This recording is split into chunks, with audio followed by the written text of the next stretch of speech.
ඔබ මේ දකින්නේ අධික අවදානමක් තිබෙන පළාත් දෙකක් යා කරන අබලන් වෙච්ච කහ පාලමයි. වයඹයි උතුරු මැදයි පළාත් දෙකක් යා කරන මෙම පාලමේ අබලන් තත්වය දෙක එදා ඉඳන්ම අවුරුදු 5න් 5ට ඡන්ද පොරොන්දු දීලා මිනිසුන්ව මුලා කරා. අද එම යුගය අවසන්. දැන් තිබෙන්නේ ජනතාවට දුන් පොරොන්දු ඉටු කරන යුගයයි. මේ කහ පාලම නැවත ප්‍රතිසංස්කරණය කිරීමේ ආරම්භක උත්සවයේදී රාජාංගණය ප්‍රාදේශීය සභාවේ සභාපති ඉමංස රන්දනීය මහතාගේ කතාවයි.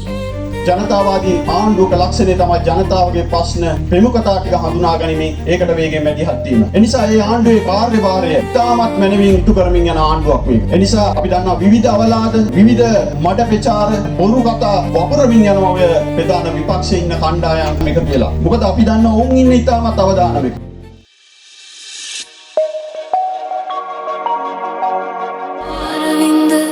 අරවින්ද අරවින්ද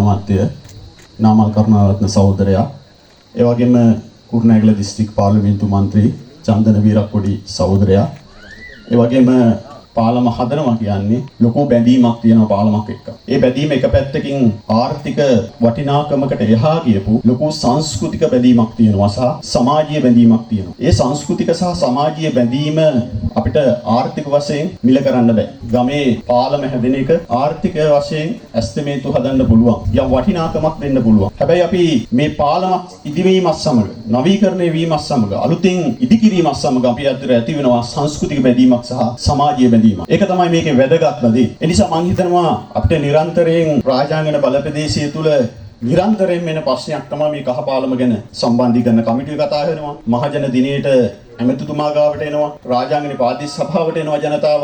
මේකේ අවදානම් තත්ත්වයට දැනුම් දීලා අපේ සුසිල් ඇමතිතුමා මූලිකත්වයෙන් අපි සාකච්ඡාවක් කරා. ඒත් මේ කහ පාලම සම්බන්ධව තමයි සාකච්ඡා කරන්නේ. අපි ඇත්තටම මාර්ග සංවර්ධන අධිකාරියෙන් එස්ටිමේට් කරන්නත් අපි මේ පැත්තෙන් උත්තේවුවා. මේ කහ පාලම සම්බන්ධව මේක පිළිබඳව ඉක්මනටම ක්‍රියාමාර්ගයක් ගත යුතුයි කියලා. කොහොම හරි අපිට ඉස්සර වයඹ අපේ නේද ගිරිබාවේ අපිට මේකට ඉක්ම ප්‍රතිඵලය ආවා. ඒක ඉතාමත් වැදගත්. ඒ නිසා මම හිතනවා එක පැත්තකින් අපේ ප්‍රවාහන පද්ධතිය, අපේ කුෂිකාර්මික නිෂ්පාදනය කරන ප්‍රදේශයක් හින්දා මේකේ අදාළ නිෂ්පාදනය අපේ සමුද්‍රයේම ආර්ථික මධ්‍යස්ථානය කරා ගෙන යාමේ ක්‍රියාවලිය පහසු කර ගැනීම සඳහා ඉතාමත් වැදගත් වෙනවා.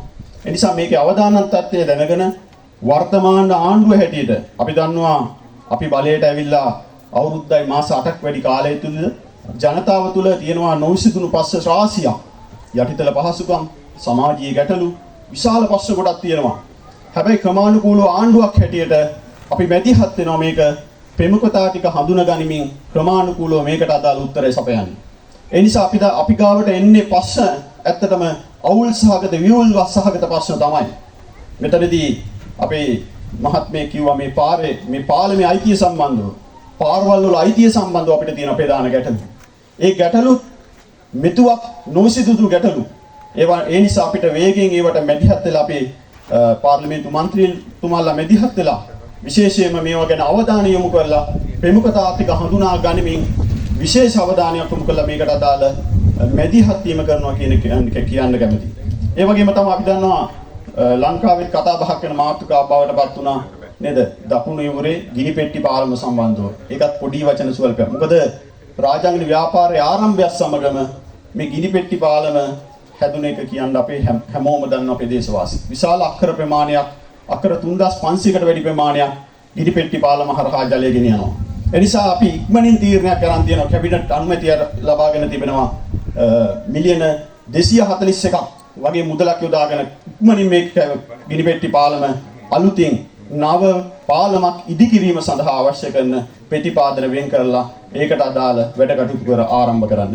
ඒ නිසා ආණ්ඩුවක් හැටියට ජනතාවගේ ප්‍රශ්න හඳුනා ගැනීමෙන් ඒකට අදාළ මැදිහත් වීම වේගයෙන් කරනවා. ඒක තමයි මේ ආණ්ඩුවේ විශේෂත්වය. ඒක තමයි ජනතාවාදී ආණ්ඩුවක තියෙන ලක්ෂණය. ජනතාවාදී ආණ්ඩුවක ලක්ෂණය තමයි ජනතාවගේ ප්‍රශ්න ප්‍රමුඛතා ටික හඳුනා ගැනීම ඒකට වේගෙන් මැදිහත් වීම.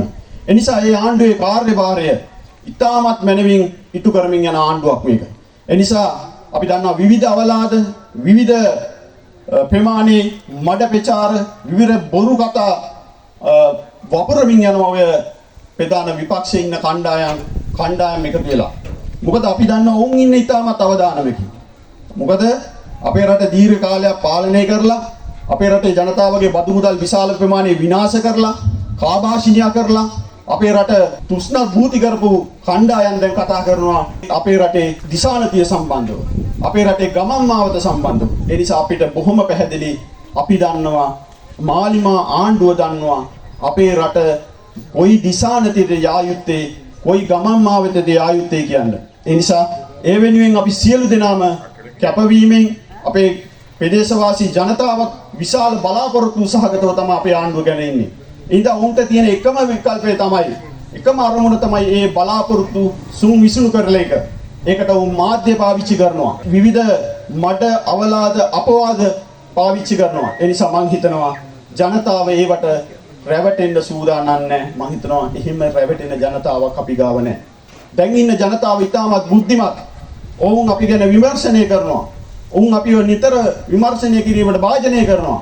ඒ නිසා අපි කියන්නේ හොඳයි. ඒක තමයි රටක විය යුත්තේ.